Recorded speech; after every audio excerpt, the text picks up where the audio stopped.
Right, so our next step is going to be where we are going to be splitting the face up and adding shapes in. So you can see what I've done here. I've drew a line because he's sometimes, well, most of the time he splits his face in half. I've drew a line coming up the centre of the face, and then when I've come up here, I've sort of curved it around to meet that edge of the nose and then into the eyebrows, splitting that face up into a sort of half. And then he quite often puts circles or love hearts on the cheeks, and you can see that I've done that as well. You can draw around anything circular. If you want help drawing a love heart, there is a really simple way to do it to make it look like this. You quite simply draw a 3 and then add a triangle on the bottom to join it up, and that will give you a simplified love heart. Okay, but now once you've got your face split up, you could go in and you could split your hair up into some smaller sections. So I might decide that I'm going to draw a line up the middle like that. I could split those into a few more different sections. I could add another line in it up here if I wanted to and split that into more sections. Down here at the bottom, I've just split that into another section there as well. Okay, completely up to you, however you want to deal with it, whatever you want to do with it. Okay, but once you've got all of your sections drawn in and you're quite happy with your portrait, then what you can start to do is you can start to add patterns.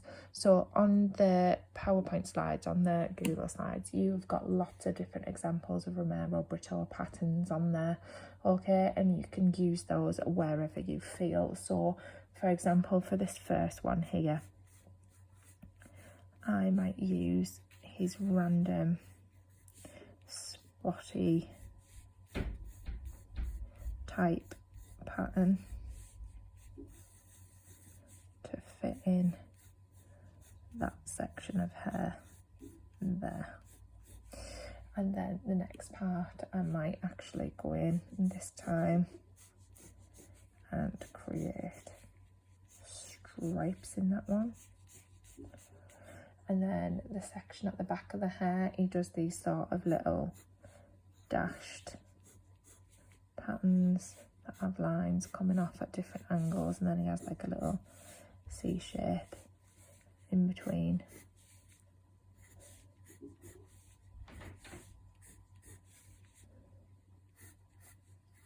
So I might go in and make some of those in that one.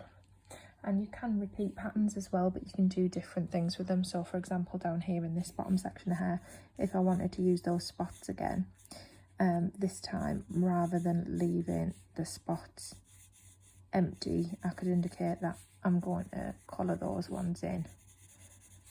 Okay, rather than just having the outline of a circle like the ones at the top. Okay, so it's quite simple in the hair because you should already have sections drawn, which will help you to do that sort of thing. But then when you get to the face again, it's a little bit different, but it's completely how you want to take it. So you could add patterns into the eyebrows, for example. I might do stripes on both of those.